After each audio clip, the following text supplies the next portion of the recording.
Hi, we're here at Embry-Riddle Aeronautical University, the Prescott campus, and I'm here with Chris Larsen and Elaine Larsen from Larsen Motorsports, and we're here during October West. Hi Chris, how you doing today? We are doing really good. We're excited to be here. Elaine is the lead driver for this rig here. Tell me a little bit about your 20 years of experience in racing and how you got to jet dragster racing. You know, I blame him. I always blame the husband. We met high school sweethearts, and he led me on my path. I met him when he was 16 years old. He was in a 32 Ford Deuce Coupe, chopped, and I thought, woo, baby. I would think the same thing. And he held my attention. I really liked it. I liked what he represented. I liked how he was hands-on. He was a hard worker. We met, we got married. He was 18, I was 19. I robbed the cradle just a little bit. And yeah. He took me for my first drag race, and I saw the drag strip, and I thought it was so cool. Chris has a lot of racing in his background. Me, I was a Mennonite girl, so not so much. But, you know, he took me to the racetrack. I fell in love with it, and Chris has allowed me to live my dream for the last 20 years.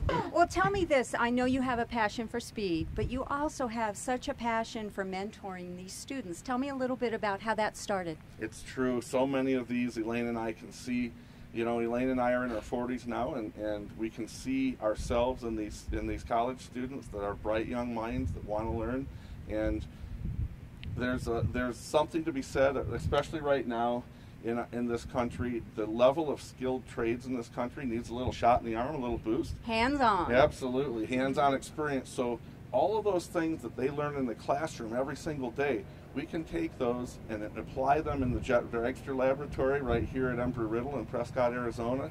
This being a DoctorBioDiesel documentary, we're going to be sponsoring a senior project here at Embry-Riddle Aeronautical University, and they're going to actually build a biodiesel reactor.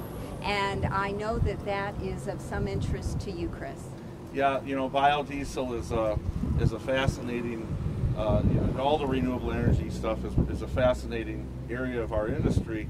And one of the unique things about turbine engines, particularly, you know, these are kind of some old relic engines that we use. Some of these things are, what, 50, 60 years old occasionally. So, and the great thing about those is the simplicity that comes along with that design. I always joke with people and say, you know, we could burn bean burritos in these things if we could ram them through the fuel lines. But there's a little bit of truth to that, because we have done biodiesel testing in the past. Wonderful. And we have a car that was actually a Daytona-based car, but we did a lot of biodiesel testing with that. And one of my backgrounds is a little bit of engineering physics. I'm a pilot too, but really my passion is getting my hands dirty and working with the tools and so on.